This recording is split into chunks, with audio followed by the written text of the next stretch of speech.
20वीं सदीअ में औरत केतिरी तरक़ी कई आहे। अगरि औरत न हुजे हा त छा असां ऐं तव्हां हिन दुनिया में हुजूं हा?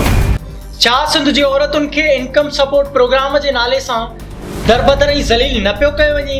छा थरवासी औरतूं 8-10 किलोमीटर पंधु करे मिठे पाणीअ लाइ खूह ते न पियूं वञनि? छा उन्हनि खे पाणीअ जी सहूलियत मुयसर आहे? औरत अगरि का जॉब करे थी, का नौकिरी करे थी त पोइ हुन जे किरदार ते सवाल छाजा था कया वञनि? छा उहो पंहिंजे मर्ज़ी सां तालीम हासिल करे सघे थी? छा सिंध जी औरत मज़लूम न रही आहे? इस्लाम में औरत खे केतिरी आज़ादी ॾिनी वई आहे ऐं छा उहो पंहिंजे पसंदि ते शादी करे सघे थी? छा सिंध जी औरत ग़ुलामीअ मां निकिरी चुकी आहे? छा कारोकारी निज़ाम सिंध अंदरि ख़तमु थी वियो आहे? छा क़बाइली फ़ैसिलनि जे ज़रिए औरतुनि खे संगु चटीअ में नथो ॾिनो वञे? सभिनी सवालनि जा जवाब वठंदासीं तव्हां खां।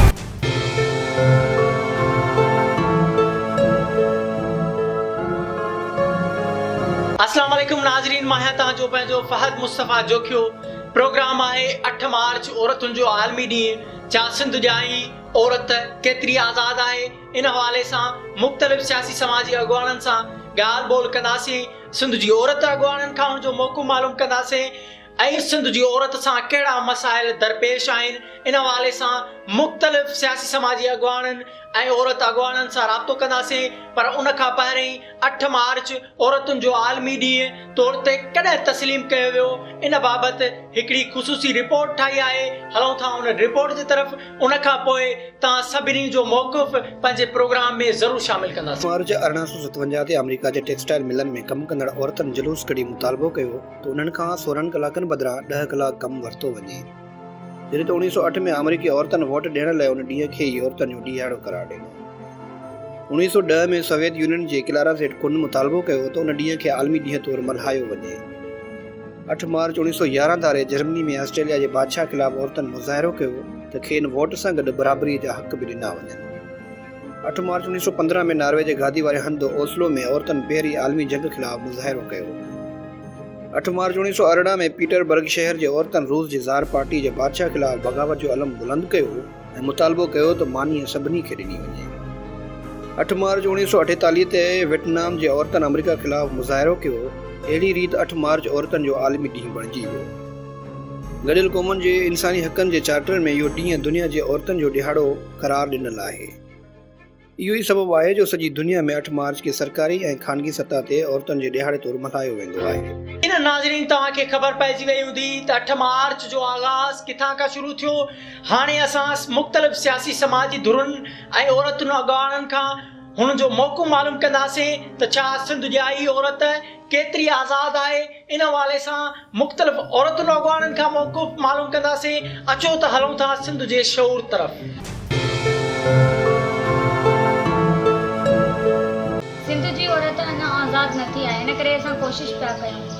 सिंध जी औरत खे अञा ताईं कारोकारी करे क़तल कयो पियो वञे। असां मज़लूम औरतुनि सां गॾु आहियूं। असां पंहिंजा बुनियादी हक़ घुरूं पिया जेके असांखे इस्लाम पिणु ॾिना आहिनि। मां नौजवान सिंधी छोकिरियुनि खे चवंदमि त हू बि अॻिते वधनि। मां पाण बाइक राइड कंदी आहियां, मां पाण बाइक हलाईंदी आहियां। मां उन्हनि छोकिरियुनि खे चवंदमि त तव्हां बाॾ अचो, तव्हां बाइक हलायो। इहा हिकु इंडिपेंडेंट थियण जी निशानी आहे। इन में का ख़राबु ॻाल्हि न आहे। जीअं तव्हां पाण यूनिवर्सिटी ऑफिस या कॉलेज वञो था पंहिंजे बाइक ते, त इहा सुठी ॻाल्हि आहे। मां पंहिंजी ज़िंदगी त ख़ुशीअ सां गुज़ारां पई, पर मूंखे अफ़सोस थींदो आहे जॾहिं इहा ख़बर ईंदी आहे का त फलाणे ॻोठ में औरत खे कारोकारीअ जे इल्ज़ाम में क़तल कयो वियो आहे। उत्तर सिंध में अञा ताईं कारोकारीअ जो क़ब्रिस्तान आहे। इहा केतिरी अफ़सोस जहिड़ी ॻाल्हि आहे त असां हिनमहिल ताईं जहालत में आहियूं।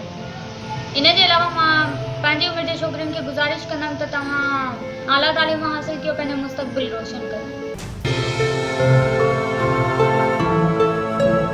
अस्सलाम वालेकुम। हक़ मौजूद जीअं सिंध समेत पूरी दुनिया में औरत आज़ादी मार्च मल्हायो पियो वञे ऐं मां हिनखे हिकु बहितरीनु अमल सम्झंदमि। लेकिन जेको सिंध में औरत आज़ादी मार्च मल्हायो पियो वञे, मां हुनखे ॿिनि पासनि सां थी ॾिसां।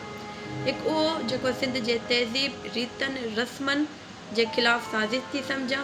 जेके औरतूं पोस्टर खणे उन्हनि ते नाज़ेबाना ज़बान लिखियलु आहे, इहो हिकु सिंध जे ख़िलाफ़ु वॾी साज़िश आहे। मां हिनखे मुकमल तौरु रद्द थी कयां। ऐं ॿियो पासो त सिंध जे नियाणियुनि में हिकु ज़रूरत पैदा थी थिए पंहिंजे हक़नि ख़ातिर रोडनि रस्तनि ते निकितियूं आहिनि। इहो हिकु बहितरीनु अमल आहे। उनजी ज़रूरत खे मां सलाम पेश कंदमि ऐं उनजो बुनियादी हक़ आहे त हू पंहिंजे हक़नि ख़ातिर जदोजहद कनि, छो जो सिंध जी तारीख़ रही आहे। सिंध जी तारीख़ में औरतुनि जो हिकु वॾो किरदारु रहियो आहे। सिंध जूं औरतूं पंहिंजे हक़नि जे ख़ातिर हमेशह विड़ियूं आहिनि, पोइ उहा माई जंदो हुजे, बख़्तावर हुजे, ससी हुजे या सोरठ हुजे, उहा हमेशह मैदान अमल में रहियूं आहिनि, छो जो सिंध जी तारीख़ रही आहे। जेकॾहिं असां सिंध जी आज़ादी जी ॻाल्हि था कयूं त सभ खां पहिरीं असांखे औरतुनि खे आज़ादु करणु घुरिजे। औरतूं अगरि आज़ादु थींदियूं त सिंध बि आज़ादु थींदी। अगरि औरतुनि जे मथां घरेलू तशदुद हूंदो, उनखे कारोकारी करे मारियो वञिबो, सिंध जे नियाणियुनि जी 50 साल जे पोड़नि सां शादी कराए वेंदी, इहो हिकु रियासत जी वॾी साज़िश आहे त जीअं सिंध जे औरतुनि में शऊर न अचे। असांखे हिन जे ख़िलाफ़ु तहरीक हलाइणु खपे। हीउ जेको निज़ाम थो हले सिंध में औरतुनि जे ख़िलाफ़ु, असांखे हुन जे ख़िलाफ़ु हिकु वॾी तहरीक हलाइणु खपे। अगरि असां औरतुनि जी आज़ादी जी ॻाल्हि था कयूं त असांखे गॾु थियणो पवंदो, हिकु प्लेटफॉर्म ते कमु करिणो पवंदो। जॾहिं असां गॾु हूंदासीं त असां हिकु पाण में ताक़त बणिजी वेंदासीं। सभु औरतूं अगरि असां ताक़त बणिजी वेंदासीं, हीअ रियासत हीअ स्टैंड असांखां ख़ौफ़ खाईंदी। हिन करे असांखे घुरिजे असां हिकु प्लेटफॉर्म ते गॾु थी करे तहरीक हलायूं, ॻोठनि में वञूं, औरतुनि में शहूर पैदा कयूं, औरतुनि खे पंहिंजे हक़नि जे ख़ातिर विढ़णु सेखारियूं ऐं औरतुनि खे इहो पैगाम ॾियूं, इहो मैसेज ॾियूं औरतुनि खे, सिंध जे औरतुनि खे त पंहिंजे हक़नि जे ख़ातिर निकिरो, पंहिंजे नियाणियुनि खे पढ़ायो ऐं पंहिंजे नियाणियुनि जा बुनियादी जेके उन्हनि जा हक़ आहिनि, बुनियादी हक़ उन्हनि खे ॾियो, उन्हनि खे तालीम ॾियो। ऐं सिंध जूं नियाणियूं जेके संगनि ऐं चटियुनि जे तौर ते ॾिनियूं थियूं वञनि, मां बि उहो हिकु वॾो ग़लति अमल आहे। सिंध जे नियाणियुनि जे जज़्बातनि सां खेॾियो थो वञे। मां औरत मार्च आज़ादी जे अलम बरदारनि खां अपील कंदमि त तव्हां पंहिंजी जेको तव्हां हीअ तहरीक हलाई आहे औरत आज़ादी मार्च, इहा तहरीक तव्हां सॼो साल हलाइजो। तव्हां रोडनि रस्तनि ते निकितियूं आहियो त इहो तव्हांजो हिकु बहितरीनु स्टेप आहे, पर तव्हांखे घुरिजे त तव्हां ॻोठनि में वञो, औरतुनि में शहूर आणियो, उन्हनि खे सुजाग कयो, उन्हनि खे सेखारियो त पंहिंजे हक़नि जे ख़ातिर उथनि, पंहिंजा हक़ वठनि हिन हुकूमत खां। बाक़ी इहो पूरी दुनिया में पंहिंजे कल्चर, पंहिंजे तहज़ीब जे हिसाब सां औरत आज़ादी मार्च मल्हायो पियो वञे, त असांखे बि घुरिजे त असां बि पंहिंजे सिंध जी तहज़ीब कल्चर खे नुमाया कयूं। औरत आज़ादी मार्च में जेके औरतूं सेलिब्रेट थियूं कनि, वञनि थियूं, त उन्हनि खे पंहिंजे सिंध जी सक़ाफ़त जी बि उते नुमाइंदगी करणु घुरिजे। अजरक पाए करे वञनि, सिंधी लिबास पाए करे वञनि, पूरी दुनिया खे इहो मैसेज ॾियनि त असां सिंधी माना पंहिंजे लिबास जो, पंहिंजे कल्चर जी बि उते नुमाइंदगी कई आहे। बाक़ी हीअ जेके नाज़ेबाना पोस्टर खणी तव्हां हथनि में वञो था, इहो सिंध जे ख़िलाफ़ु वॾी साज़िश आहे। इन खां परहेज़ कयो, अहिड़ा कम न कयो जो पूरी दुनिया सिंध जे मथां उंगली खणे त सिंध जी बि का तहज़ीब आहे, उन तहज़ीब में रही करे असांखे सियासत करणी पवंदी ऐं इन्हनि सभिनीनि मसइलनि जो हल सिर्फ़ु सियासत ई आहे। सिंध जे औरतुनि जो औरत मार्च जो हुजे या कारोकारी हुजे या ॿिया बि सिंध जे औरतुनि में जेके बि मसइला मसाइल हुजनि, उन्हनि सभिनीनि मसइलनि जो हल सिर्फ़ु सियासत ई आहे। औरत आज़ादी मार्च हर साल असां औरतूं मल्हाईंदा आहियूं, पर हिन दफ़े हिकिड़ो अलॻि ई इशू थी वियो आहे, मेरा जिस्म मेरी मर्ज़ी। इन खे वठी काफ़ी गेलियो अथनि। हालांकि इहा आम ॻाल्हि आहे त मुंहिंजो जिस्म आहे, मुंहिंजी मर्ज़ी आहे। औरत जेसिताईं पंहिंजा हक़ नथी घुरे, तेसिताईं ही समाज असांखे पंहिंजा हक़ न ॾींदो। इन जे लाइ असां सभिनी औरतुनि खे गॾिजी आवाज़ उथारणो पवंदो पंहिंजे हक़नि जे लाइ। न सिर्फ़ु असांखे जिस्म वारी आज़ादी आहे, पर असां हिन ज़हनी जेको आहे, इहा बि असांखे आज़ादी न आहे। असां न का पंहिंजी ॻाल्हि रखी था सघूं, न कुझु चई था सघूं। हिकिड़ो ड्रिज, हिकिड़ो ख़ौफ़ उहो असांजे अंदर में आहे, ऐं इहो इन समाज जे करे त असांखे इन ड्रिज मां निकिरणो पवंदो, असांखे आज़ादु थियणो पवंदो। हर तरह जी आज़ादी असांखे खपे। असांखे जिस्मानी आज़ादी खपे, असांखे ज़हनी आज़ादी खपे, असांखे आज़ादी खपे। इन जे लाइ मां सभिनी औरतुनि खे इहो ई चवंदमि त सभु अचो, ॿाहिरि निकिरो ऐं पंहिंजे हक़नि जे लाइ आवाज़ उथारियो।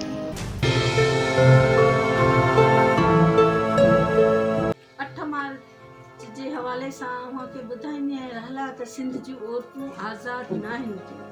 जिते दुनिया हेॾी तरक़ीअ जे दौर मां गुज़री रही आहे उते सिंध जी औरत पीड़ा ज़हनी अज़ाब भोॻे रही आहे।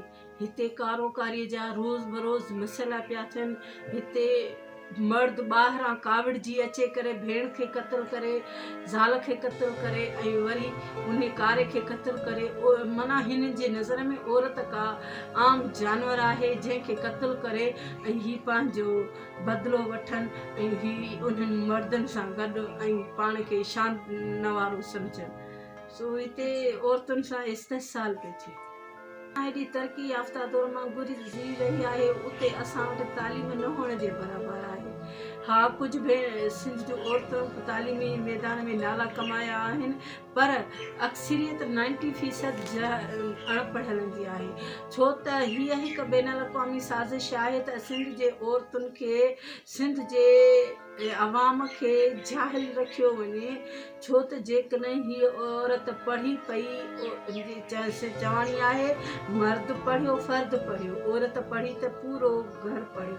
ऐं जेकॾहिं औरत पूरे घर खे सुठे नमूने संवारियो, उन खे सुठी तरबियत ॾिनी त असांजा सिंध तरक़ीअ जे दौर में गुज़रंदी। तंहिंजे कुल सिंधाणी तहरीक सॼी शुरूआती दौर खां मैदान में अमल में रही आहे।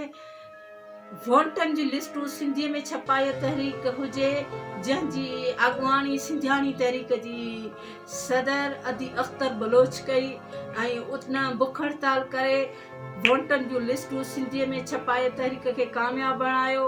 कालाबाग डैम जहिड़े कहरी मनसूबे ख़िलाफ़ असां सखर खां कराचीअ ताईं लॉन्ग मार्चिस करे उन मनसूबे खे रद्द करायो। असां हींअर रिसेंटली जेको MQM जे ख़्यालु हो त असां सिंध खे ॿ कंदासीं, उन्हनि जे इन्हनि जनापुर जे अहिड़े ख़तरनाक मनसूबे खे ख़तमु करण लाइ असां सिंधिया क़ौमी अवामी तहरीक जे प्लेटफॉर्म तां कराचीअ पूरी सिंध में जिदोजहद मोहब्बत सिंध रैलीज़ कढी ऐं उन जे ख़िलाफ़ जॾहिं कराचीअ में मोहब्बत सिंध रैलीज़ कढी दुश्मन खे ॿुधाइणु घुरियो त सिंध जूं औरतूं सुजाग आहिनि, सिंध जे इंच इंच जी असीं पाण हिफ़ाज़त कंदियूंसीं। तव्हांखे महाजर सूबो त छा पर असां पंहिंजो इंच बि न ॾींदासीं। सो असांजे रैलीज़ ते हमिलो कयो वियो। असांजी भेण शहीद गज़ाला बतूल भेण शहीद थी, 14 शहादतूं ॿियूं थियूं, भेनरूं ज़ख़्मी थियूं। जॾहिं असांजी जिदोजहद खे कामयाबीअ जे तरफ़ गामज़न कराए, हिननि शहादतनि असांजी जिदोजहद खे कामयाबीअ जे तरफ़ गामज़न कराए। मायूस न थी साथी, हक़ पंहिंजो वड़ी वठिबो। मायूसीअ जी का ॻाल्हि न आहे, हीअ असांजी जिदोजहद अणांगी आहे। छो त हिते औरत सां जेके ॾाढा आहियूं, जेके ज़ुल्म, जेके बर्बरियत, जेके कारोकारीअ जहिड़ा ज़ुल्म, जेके नियाणियुनि सां रेपर, जेके रोज़ बरोज़ वधंदा पिया वञनि, उन जे ख़िलाफ़ सिंधियाणी तहरीक हाणे रिसेंटली असांजी जेके जिदोजहद जो ऐलान थींदो ऐं असीं पूरी सिंध में वञी उन्हनि ज़ालिम वॾेरनि, उन्हनि ज़ालिम मीरनि पीरनि जागीदारनि जे ख़िलाफ़, उन्हनि ज़ालिम मर्दनि जे ख़िलाफ़ जेके औरतुनि जो इस्तेसाल था कनि, उन्हनि जे ख़िलाफ़ जिदोजहद कंदियूंसीं, बुख हड़तालूं कंदियूंसीं ऐं असां सिंध जे औरतुनि खे आज़ादी ऐं सही ऐं इस्लामी ऐं जेको असांजा कानूनी हक़ आहिनि असां पंहिंजा उहे विढ़ी वठंदासीं। छो त इस्लाम जे नज़र में औरत खे जेका आज़ादी ॾिनी वई आहे उहा बि असांखे नाहे मिली। मुलनि असां ते जेके पाबंदियूं मढ़ियूं आहिनि असां उन्हनि खे बि ॿुधाइणु घुरंदासीं त तव्हांजे ॾिनल हिननि ऐलाननि जी न, पर जेको असांखे इस्लाम इज़त ॾिनी आहे, जेका असांखे इस्लाम अॻिते वधण जी जुस्तजू ॾिनी आहे, जेका इस्लाम असांखे आज़ादी ॾिनी आहे, सिर्फ़ु असांखे उहा आज़ादी ॾिनी।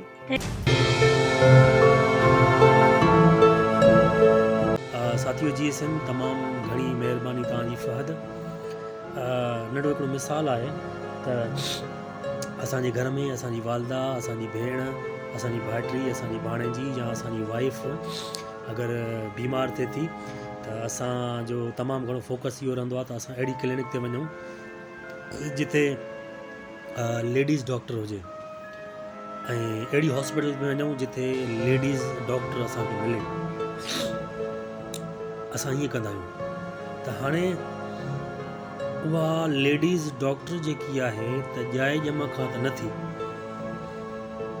उन खे पंहिंजे पीउ पंहिंजे भाउ ऐं पंहिंजे फैमिलीअ फर्दनि आज़ादु कयो त पुट तूं वञी पढ़। पोइ उहो जॾहिं आज़ादु थी, उहा छोकिरी जॾहिं आज़ादु थी ऐं उन तालीम हासिलु कई, उन यूनिवर्सिटी में उन स्कूलनि में तालीम हासिलु कई त पोइ उहा सुठी डॉक्टर थी आई। जॾहिं सुठी डॉक्टर थी आई त पोइ शहरनि में बि वेठी, ॿाहिराड़नि जे इलाइक़नि में बि वेठी, ऐं जिथे तमामु घणा जेको आहे त बिजली जी बि सहूलियत न आहे, न एतिरो पाणी मुयसरु आहे, उते वञी उहा लेडी डॉक्टर जेको आहे सो वञी वेठी। पोइ ॿाहिराड़नि जा माण्हू अची उन्हनि खे ॾेखारियो, ॿाहिराड़े जे माण्हुनि जेको बीमार थिए लेडी डॉक्टर खे ॾेखारिणो आहे। ऐं ॻोठनि में बि अब लेडी डॉक्टर खे ॾेखारिणो आहे, मुंहिंजी भेण सां मसइलो आहे, मुंहिंजी माउ सां मसइलो आहे, भाॼी सां मसइलो आहे, ज़ाल सां आहे, त अची हुनखे लेडीज़ डॉक्टर खे ॾेखारनि। शहरनि में बि बिल्कुलु ईअं आहे। शहरनि में ईअं आहे त असांजी अगरि लेडीज़ काई बि बीमार थींदी आहे त असांजो तमामु घणो फोकस इहो रहंदो आहे त असां जेको आहे सो पंहिंजी लेडीज़ खे कंहिं लेडीज़ जेको आहे सो डॉक्टर खे ॾेखारियूं। डिलीवरी बि थींदी आहे त बि मतिलबु लेडीज़ डॉक्टराणी खे ॾेखारींदा आहियूं त उहा डिलीवरी कंदी आहे असांजी वाइफ जी। त इहो छा आहे त इहा उन तालीम हासिलु कई आहे, उहा आज़ादु थी आहे, आज़ादु थी आहे त उन तालीम हासिलु कई आहे। आज़ादी जो कतई इहो मतिलबु न आहे त हिकिड़ो हू छुड़वा खे ॻाल्हाए ऐं पंहिंजो फ़ाहिश तरफ़ वञे। आज़ादी जो मतिलबु इहो न आहे। असां आज़ादी जो मतिलबु ग़लति सम्झी वेठा आहियूं, ग़लति ट्रैक ते था वञूं। आज़ादी जो मतिलबु आहे तालीम। सो इहो ई आहे हिकिड़ो मिसाल। काफ़ी सारियूं अहिड़ियूं ॻाल्हियूं तव्हां हिन मां ॻाल्हियूं कढी सघो था। तमामु वॾा वॾा मिसाल आहिनि। लेडीज़ जजनि सां तव्हांजो वास्तो थियो हूंदो, लेडीज़ जेको आहे सो वकीलनि सां, लेडीज़ इंजीनियरनि सां तव्हांजो वास्तो थियो हूंदो, जेके तमामु बहितरीनु तरीक़े सां पंहिंजे हुन ड्यूटीअ खे सर अंजाम ॾियनि थियूं। सो इहो असांखे सम्झणु खपे। असां जेको आहे सो आज़ादी मतिलबु इहो न सम्झूं त छुड़वागी तरफ़ उहो वञे थो या फ़ाहिशी तरफ़ वञे थो। हिन जो कतई इहो मतिलबु न आहे। तमामु वॾी महिरबानी, बसि एतिरो ई चवणो आहे।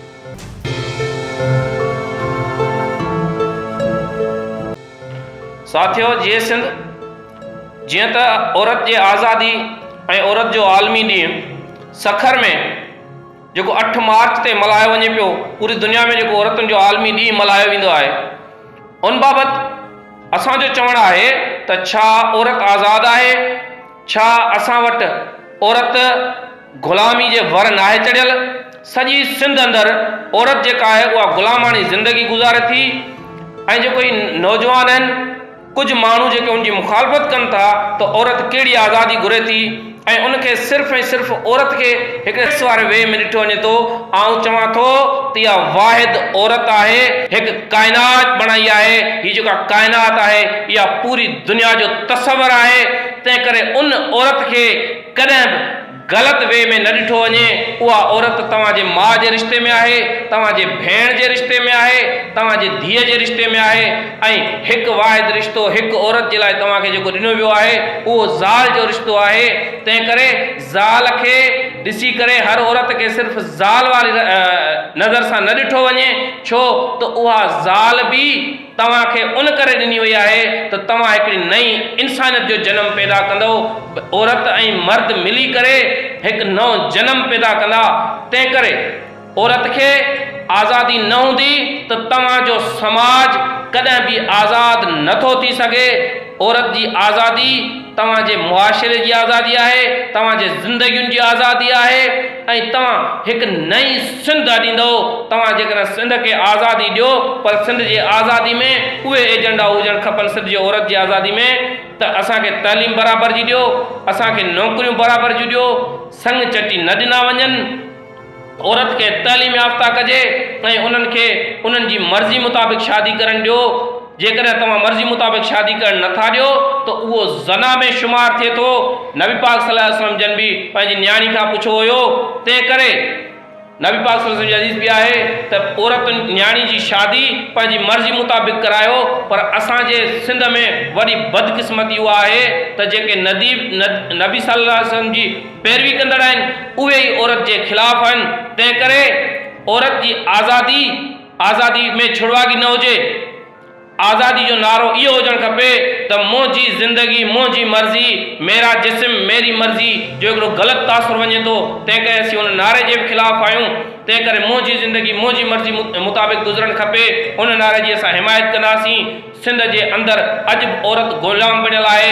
असीं क़ौमी अवामी तहरीक जे सिंधियाणी तहरीक महाज़ ते सभिनी औरतुनि खे गॾु करे दावत ॾियूं था त अचो सिंधियाणी तहरीक में शामिल थी।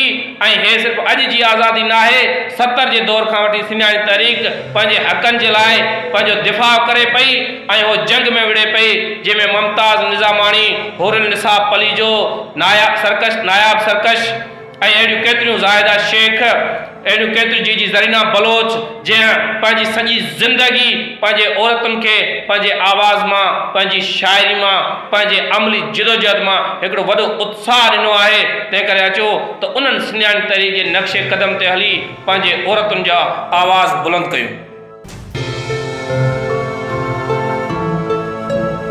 सिंध में जेकॾहिं ॾिठो वञे त सिंध जे औरत खे पंहिंजे हक़नि जी तहफ़ुज़ लाइ जेकॾहिं उहा निकिती आहे कि तंज़ीम जी धारा में के रूप में, उहा आहे सिंधियाणी तहरीक, जंहिंजो बुनियादु मोहतरम रसूल पलीजे साहिबु विधो।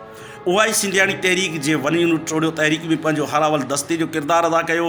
उहा ई सिंधियाणी तहरीक जे पंहिंजो MRD तहरीक में हवर दस्ते जो किरदारु अदा कयो। उहा ई सिंधियाणी तहरीक जे कालाबाग ड्रेम जे लाइ पंहिंजो हारावल दस्ते जो किरदारु अदा कयो। उहा ई सिंधियाणी तहरीक जे एंटी थल कैनल एक्शन कमेटी जे वसीले ई हारावल दस्ते जो किरदारु अदा कयो। उहा ई सिंधियाणी तहरीक जे आमिर ज़िया खे टोटा चॿाया।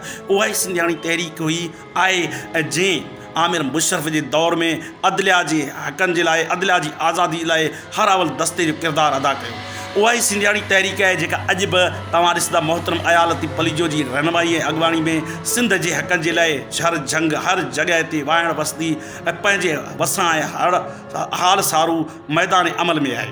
बाक़ी ॿियूं तंज़ीमूं रुॻो नाले जो ॾेख आहिनि। पीपल्स पार्टी जेका वॾे में वॾी तंज़ीम रही आहे सिंध में, पर उन बि कॾहिं बि सिंधियाणी तहरीक खे ॿाहिरि नाहे कजो। हू सिर्फ़ु पंहिंजे वोटनि जे लाइ, इक़्तिदार जी लालच लाइ रुॻो नारा हणंदा आहिनि। पर हींअर तव्हां ॾिसंदा त गुज़िरियल 15 सालनि खां हिननि बेनज़ीर इनकम सपोर्ट कार्ड जे ज़रिए सिंध जे नियाणियुनि जी तज़लील कई आहे। सिंध जे नियाणियुनि ते घटी वाइण वसदी तव्हां ॾिसंदा बेनज़ीर इनकम सपोर्ट प्रोग्राम जे नाते ते जुड़ाए उनखे बेइज़्ज़तो कयो वेंदो आहे। असांजो जेको मौक़फ़ आहे त सिंध में जेकॾहिं आहे तंज़ीम आहे त उहा सिंधियाणी तहरीक आहे। बाक़ी ॿी का बि तंज़ीम न आहे जेका सिंध जे हक़नि जे लाइ, सिंध जे तहफ़ुज़ जे लाइ, सिंध जे वहदत लाइ हर अवल मैदान में अमल में रही हुजे, उहा फ़क़ति सिंधियाणी तहरीक आहे। औरत खे आज़ादु करणु ई असांजे मतिलबु मुआशिरे खे आज़ादु करण जो सबबु बणिबो। हिकिड़ो फ़र्ज़ु पढ़ियो त मर्द पढ़ियो, हिकिड़ो फ़र्ज़ु पढ़ियो, पर जे हिकिड़ी औरत पढ़ी त पूरो ख़ानदान पढ़ंदो। हिकिड़ी पढ़ियल लिखियल औरत पूरे ख़ानदान खे हलाईंदी ऐं उहो मुआशिरो बहितरु रहंदो। पर अॼुकल्ह जेको ट्रेंड हली रहियो आहे त मेरा जिस्म मेरी मर्ज़ी जो लफ़्ज़ ख़राबु आहे ऐं औरत फ़हाइश आहे, त मर्द जो फितरती हिकिड़ी सोच आहे औरत खे आज़ादु हुजणु खपे।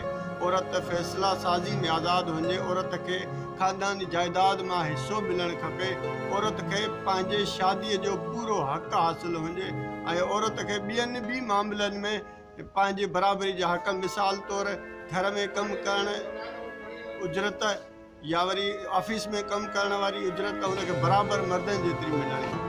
नंबर 2 त जेको मेरा जिस्म मेरी मर्ज़ी, त इस्लाम जे पॉइंट ऑफ व्यू खां औरत निकाह वारो कॉन्सेप्ट कीअं आहे, उहो बि इहो ई आहे त उनजी रज़ामंदी शामिल, त पोइ इहो लफ़्ज़ ख़राबु कीअं आहे। औरत त आहे ई वफ़ा जो पेकर। अगर इस जहां में औरत न होती, ख्यालों की रंगीन जन्नत न होती, बहारों के दिलकश नज़ारे न होते, अगर इस जहां में औरत न होती, खुदा की खुदाई न होती, अगर इस जहां में औरत न होती, सुना है किसी की शफ़ात न होती। औरत माउ आहे, हुनजे पेरनि जे हेठां जन्नत आहे। औरत भेण आहे, औरत धीउ आहे, उहा असांजी इज़त आहे। औरत आला मक़ाम आहे, उनखे इज़त ॾियणु खपे, उहा आज़ादु हुजणु खपे। ऐं औरत आज़ादी मार्च जा हर ॻोठ गली बस्ती भाड़ प्रोग्राम थियणु खपनि। हा मुस्तफ़ा, तव्हांजो हीउ जेको प्रोग्राम आहे ॾाढो वक़्ताइतो ऐं लाभाइतो साबित थींदो। वॾी महिरबानी, लख मार्च सॼी जदीद दुनिया में, जदीद मुआशरे में, अवाली इस्लामी तारीख़ में त औरत खे मुकमल बाख्तियार हुअणु खपे। जदीद दुनिया खां वठी क़दीम इस्लाम ताईं हुज़ूर सल्लल्लाहु अलैहि वसल्लम जी बीबी ख़तीजा रज़ियल्लाहु ताला वॾो वापारी हुई। हुज़ूर सल्लल्लाहु अलैहि वसल्लम हुन वटि वञी जेको आहे हुनजो वापारु संभालियो। अॼु बि जदीद दुनिया में स्कैंडिनेविया मुल्क जेके आहिनि उते मिल्कियत ताईं बि औरत जो ई हक़ हूंदो आहे, मर्द जो को बि हक़ कोन हूंदो आहे। जंहिं बि मुआशरे में औरत ख़ुदि मुख़्तियार हूंदी आहे, उहो ई मुआशरा अॼु जदीद दुनिया में सुधरियल ॻणिया वञनि था। त बिल्कुलु औरत जो हुनजो जिस्म, हुनजा घर, हुनजी मर्ज़ी हलणु खपे।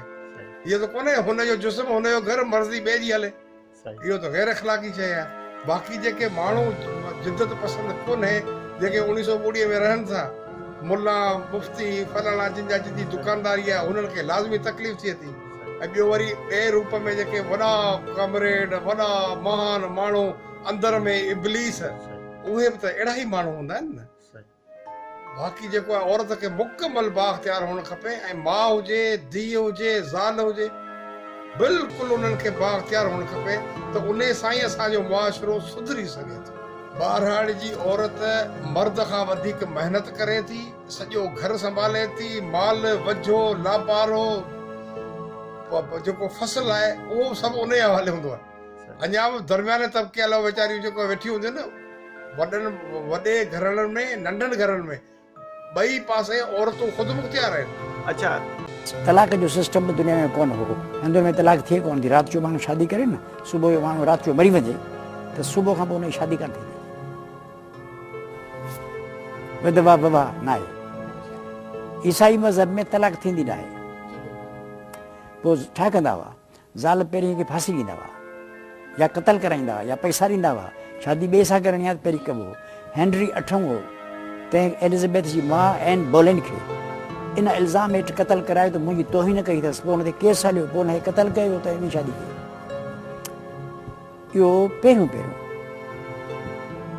शादीअ जे बारे में कंहिं हद ताईं उन ज़माने जे हिसाब में बहितर कुझु ॻाल्हियूं से मुस्लमाननि अची कयूं, हुज़ूर जन कयूं।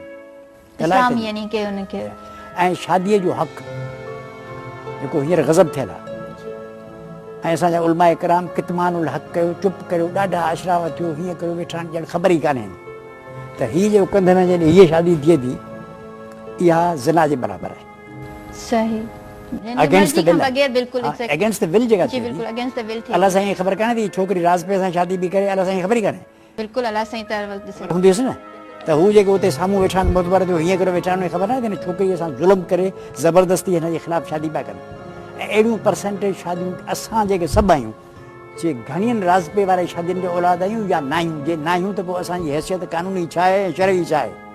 तंहिं करे इन जो वॾे में वॾो ॿार ऐं आलमनि सगुरनि ते विझा थो। हिकु चुप कयो, सॼो ॾींहुं था जुमे जे ॾींहुं ॻाल्हाइनि।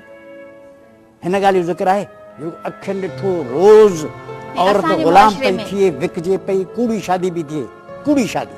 They know it in law, कानून में इहा शादी आहे, ख़बर अथनि। ऐं चुप कयो वेठा ॾाढो बेमयार फर्स्ट क्लास आलीशान सोने स्टाइल वेठा। बिल्कुलु इहो चए थो त राज़ पे जी शादी में हिकिड़े दफ़ा उहो हा करे पंहिंजी मर्ज़ी सां। ऐं क़बाइलियत जहाज़ था कनि, वञो फलाणी जहाज़ हिन जे ख़िलाफ़ु नथा कनि, कारोकारी कनि था। शरीयत में कंहिं माण्हूअ ते बिना केस हलाइण जे, पुछण जे, कंहिं मारण जो अख़्तियार आहे। इन खां वॾो जहाज़ जो ॿियो सबबु कहिड़ो थी सघे थो पंहिंजे समाज में? सरदारीअ जे सिस्टम, क़बाइली सिस्टम। हुज़ूर जन चयो त आउं पंहिंजे पेरनि सां इन कानून खे लताड़ियां थो, उनखे रद्द थी चुको आहे। मुसलमानीअ जे ख़िलाफ़ु बग़ावत आहे हीउ जेको क़बाइली सिस्टम आहे। इन जे ख़िलाफ़ु घणा तकलीफ़ूं था कनि।